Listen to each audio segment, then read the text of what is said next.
இன்று உன் இல்லம் நோக்கி வருகிறேன். எனக்காக உன் வாசல் கதவை திறந்து வை. உன் வாழ்வின் இருளை போக்கி ஒளிமயமான எதிர்காலத்தை நான் உருவாக்கி தருகிறேன். எனக்காக காத்திரு என் தங்கமே. படைத்தவனுக்கு தெரியும் உன்னால் எவ்வளவு பாரம் சுமக்க முடியும் என்று. அதனால் நீ எதற்கும் தளராதே. நீ சந்தோஷமாக வாழ்வதற்கு பல காரணங்கள் இருக்க, ஏன் நடந்த துயர நிகழ்வுகளை நினைத்து வருந்தி கவலைப்பட்டு கொண்டே இருக்கிறாய்?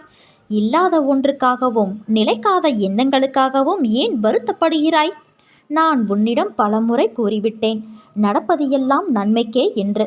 நம்பிக்கையோடு செயல்படு என்று. ஏன் இதை மறுபடியும் கூறுகிறேன் என்றால், உன் வருத்தம் உன்னை தடுமாற வைக்கின்றது. தடுமாற்றம் உனக்கு பயத்தை கொடுக்கிறது. பயமே உன் முகத்தை இறுக்கமாக்கி பார்ப்பவர்களுக்கு உன்னை ஒரு நோயாளியைப் போல காட்டிக்கொண்டு இருக்கிறது. நம்பிக்கையின்றி ஏன் இப்படி ஒவ்வொன்றையும் மனதில்